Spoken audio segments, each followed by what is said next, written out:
Once again, this is Pastor Hope Sudusta welcoming you to the NWBDC TV sa ating topic na 16 Tenets of Faith. At nandito na tayo sa ika-14, ang The Millennial Reign of Christ. At naumpisahan na nga natin ito sa last natin ng mga episodes. Pero mahaba-haba kasi itong Millennial Reign. So, merong mga continuation. So, I will remind you on what our statement is about the millennial reign. Ganito ang ating statement sa Assemblies of God.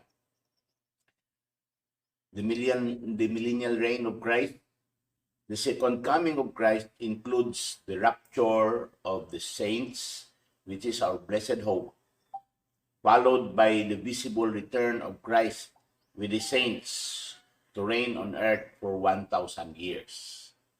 Yan. At ito pa.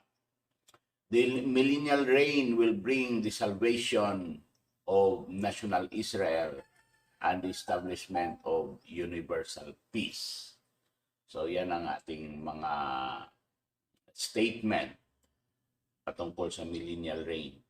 At naniniwala tayo sa literal na 1,000 years.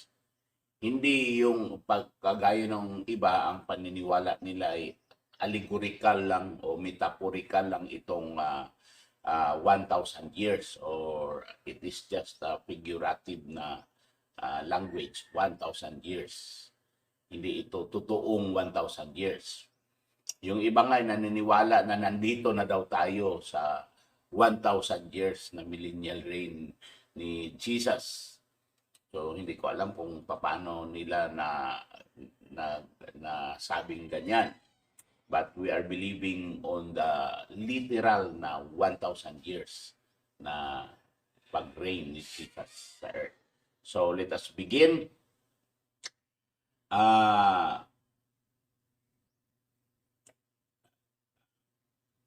Dito sa question na what is God's purpose for the millennial reign of Christ? Okay? Dahil na-establish na natin na meron ngang millennial reign.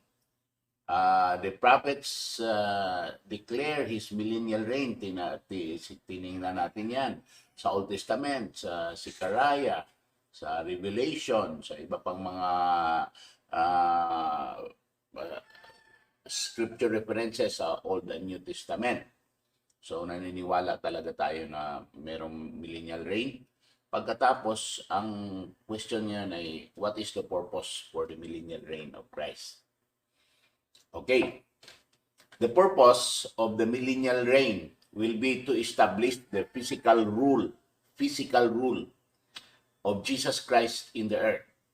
Christ will fulfill all of the Old and New Testament prophecies regarding His life. To best understand the physical prophecies regarding Jesus Christ, we need to remember the words of our Lord in Matthew 5:18. Matthew 5:18. Till heaven and earth pass, one jot and tittle shall in no wise pass from the law till all be fulfilled. Yan. Ang kaliit-liitan na word. Sabi ni Jesus, mga ganun lang na word doon sa Hebrew, o sa Greek na language ng pagkasulat sa Bible ay hindi yon mababaliwala. Lahat ay magaganap. Yan. So, yan. When we consider the rest of the scriptures, the earthly reign of Christ and His people on earth is plainly taught in the Old and New Testaments. In the Old Testament, we see in Isaiah chapter 2, verse 2 to 4, At babasahin natin ito, Isaiah chapter 2 verse 2 to 4. Ganito ang nasabi. Here is the message which God gave to Isaiah, son of Amos, about Judah and Jerusalem. Verse 2. In days to come, the mountain where the temple stands will be the highest one of all, towering above all the hills. Many nations will come streaming to it. Verse 3. And their people will say, let us go to the hill of the Lord, to the temple of Israel's God. He will teach us what he wants us to do. We will walk in the paths he has chosen, for the Lord's teaching comes from Jerusalem, from Zion. He speaks to people. Yan, sabi sa Isaiah chapter 2, verse 1 to 4. Yan. Dito naman sa Luke chapter 1, verse 32 to 33, sa New Testament. Sabi dito, sa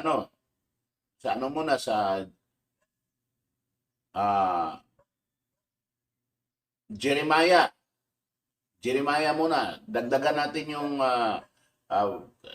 scripture references natin sa Old Testament. Jeremiah 23, 5 to 6. Ito ang sabi sa Bible. Jeremiah 23, 5 to 6. The Lord says, the time is coming when I will choose as king a righteous descendant of David.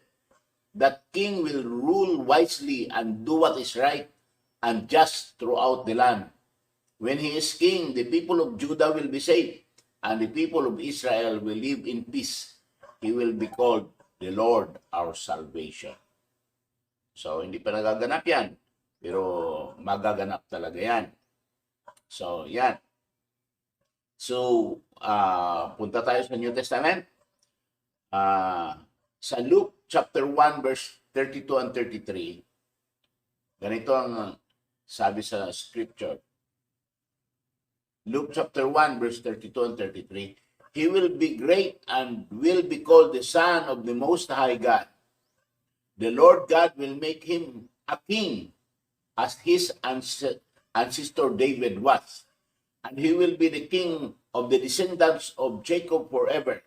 His kingdom will never end. Yeah.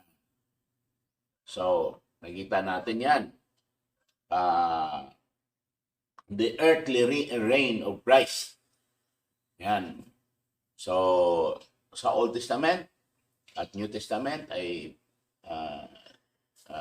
makikita natin na Christ will reign on earth. So, sa Revelation chapter 20 verse 4, ganito ang nakasabi. Then I saw thrones, and those who sat on them were given the power to judge. I also saw the souls of those who have been executed because they had proclaimed the truth that Jesus revealed and the word of God. They had not worshipped the beast or its image, nor had they received the mark of the beast on their foreheads or their hands. They came to life and ruled as kings with Christ for 1,000 years. So, yan. Hindi lang yung mga na-rapture ang mag-rule kasama ni Jesus. Pati yung mga na-save na mga tao doon sa time ng tribulation, they will be there ruling with Christ for 1,000 years. Okay, so nakita niyo yan sa Revelation chapter 20 verse 4. Some of what we know of the millennium from other passages of the scripture. Nakita na natin sa Isaiah chapter 2 verse 1 to 3 kanina, no? So during the millennium, Israel will be the superpower of the world. It will be the leading nation in all the earth. And the center of Israel will be the mountain of the Lord's house, the Temple Mount, which will be the capital of the government of the Messiah. All nations shall flow to the capital of the government of Jesus Christ. Doon natin nakita sa Isaiah chapter 2 verse 1 to 3 kanina. During the millennium reign, the citizens of earth will acknowledge and submit to the lordship of Jesus. It will be a time of perfectly administered, enforced righteousness on the earth. Nakita rin natin sa Isaiah chapter 2 verse 1 to 5. At doon sa binasa natin kanina. Okay? During the millennium then, there will be no more war. There will be conflicts between nations and individuals, but they will be justly and decisively resolved by the Messiah and those who reign with Him. Sa Isaiah chapter 2 verse 1 to 5 ay makikita rin natin yan. It isn't the reign of the Messiah itself that will change the heart of man. Citizens of earth will still need to trust in Jesus and His work on their behalf for their personal salvation during the millennium. But war and armed conflict will not be tolerated. Okay?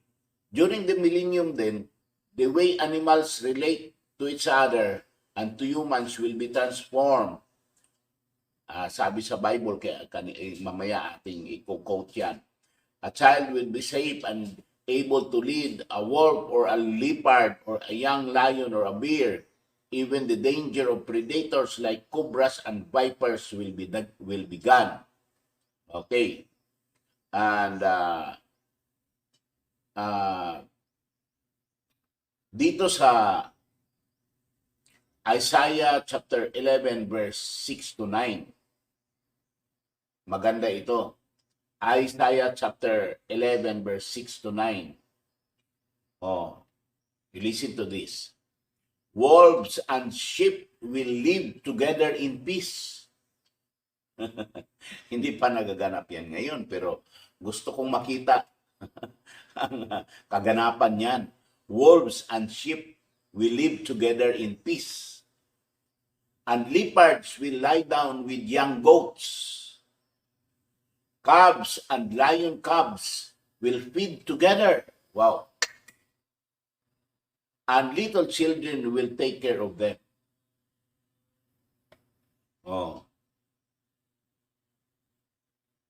Grabe, no? Cows and bears will eat together. Hindi pa nagaganap yan ngayon. The bear will eat the cows. Ngayon. And their cubs will lie down in peace. Lions will eat straw as cattle do. Wow. Gusto ko rin makita yan. Lions will not eat other animals. It will eat straw as cattle do. And even a baby will not be harmed if it plays near a poisonous snake. Mawawala ang venom ng mga poisonous snakes. On Zion, God's sacred hill, there will be nothing harmful or evil. The land will be as full of knowledge of the Lord as the seas are full of water. So, during the millennial reign, mawawala lahat itong mga mga animals, ang mga predators, hindi na sila magiging predators. Mababalik ang order ng earth. Kataya nung time ni Adam and ni Eve. Just imagine that, no? So, yan.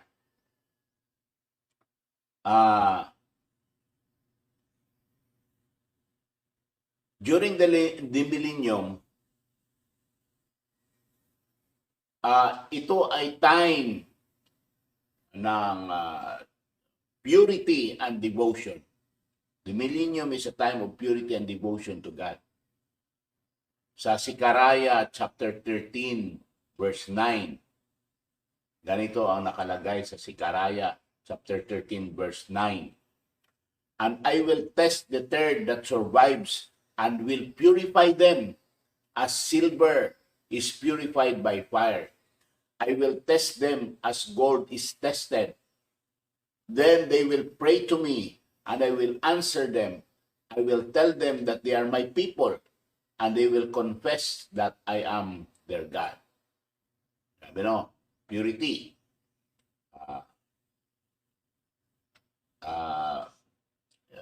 Pinrapisay din yan. Sa millennium, during the millennium, there will be a rebuilt temple and restored temple service in the millennial earth as a memorial of God's work in the past. Okay. Ito yung parang nagbigay sa akin ng kunting pag-isip ng ng kung anong klaseng temple worship ito. Meron akong mga nabasang mga na mga articles, hindi kasi inano sa ating Assemblies of God na mga articles na babalik yung temple worship ng Old Testament times. Meron na namang mga sacrifices, animal sacrifices. At sinabi ni Apostle Paul na wala na nga yan because Jesus Christ was ultimately sacrificed. Pero ano itong mangyayari sa temple? Ang sabi ng iba ay kung meron mga temple sacrifices ng mga animals, ay it is as a memorial of God's work. Hindi kagaya ng purpose dati sa Old Testament na tinatabunan yun ang ng dugo ng mga animals, yung purpose, tinatabunan yung kasalanan ng mga tao. Okay? Pero ito ngayon, sabi ng mga articles ng iba, hindi ako sure kung ito talaga. Okay, pero para sa akin, tama yung nila, yung explanation na itong kung mayroong mga sacrifices ng mga animals during the time na itatag uli yung i-establish uli yung temple worship, it is for the memorial of God's work in the past. Memorial of God's work in the past. So, sa Ezekiel 37, 26 to 28, basahin natin.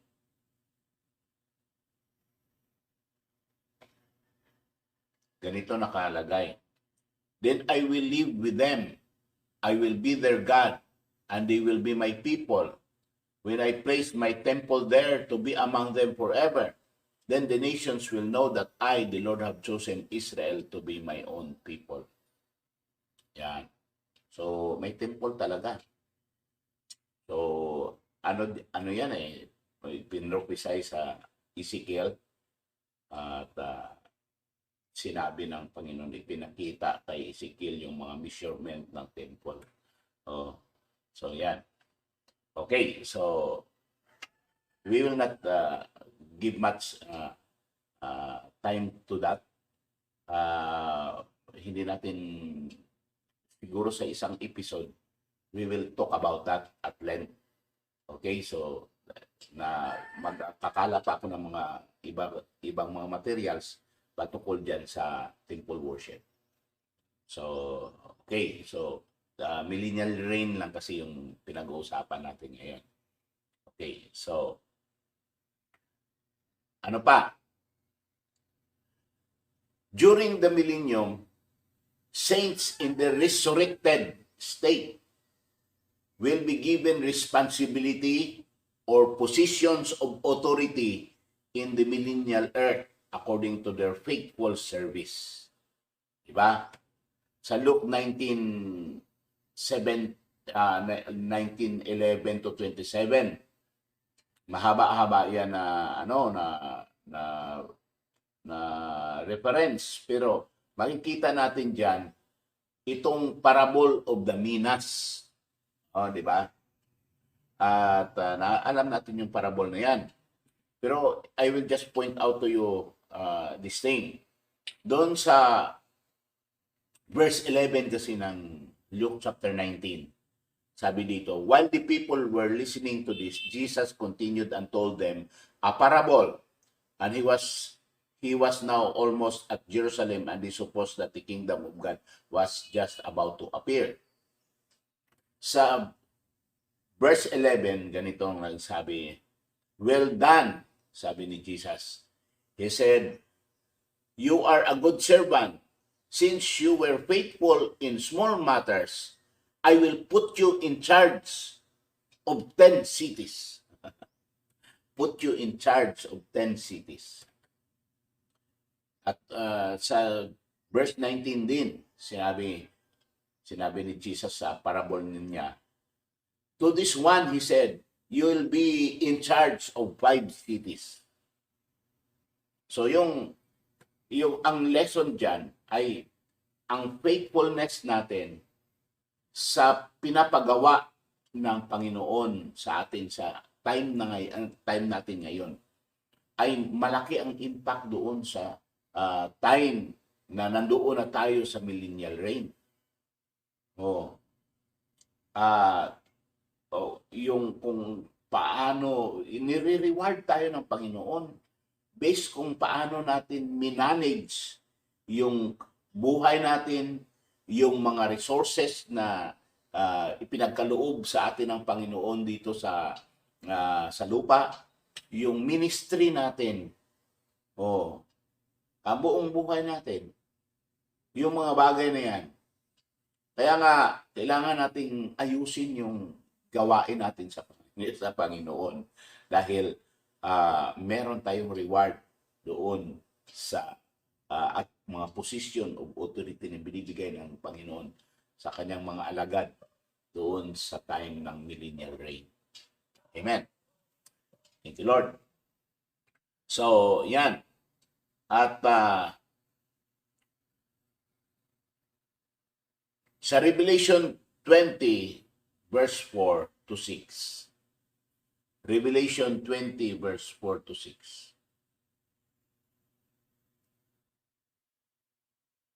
Ganito nakalagay. Then I saw thrones. Kaya kanina binasa na nga natin to. I saw thrones, and those who sat on them were given the power to judge. Given the power to judge, or given the authority to judge. And I saw the souls of those who have been executed because they had proclaimed the truth that Jesus revealed and the word of God. They had not worshipped the beast or its image, or had they received the mark of the beast on their foreheads or their hands. They came to life and ruled as kings with Christ for 1,000 years. So pati, sabi ko nga kanina, pati yung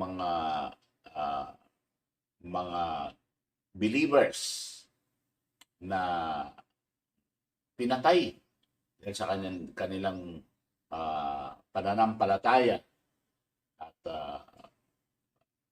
pag-stand sa truth during the tribulation, ay sila rin ay papasok doon sa millennial reign at they will rule with Christ for 1,000 years, sabi sa Bible.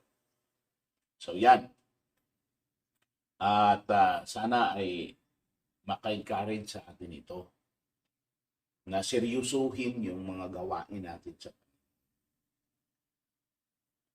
at yung buhay natin, yung mga resources natin, ayusin natin ang paggamit natin ng mga resources, personal resources natin, resources ng church, yung lahat ng mga ibinibigay sa atin ng Panginoon, sana ay makitaan tayo ng Panginoon ng faithfulness lahat ng area ng buhay natin, sa ministry natin, sa pag-aayos natin ng ating karakter, sa lahat ng area. At, walang mawawala sa atin. God will bless us. And sa millennial reign, Christ will give us mga positions of authority because we will rule with Him. Just imagine for 1,000 years.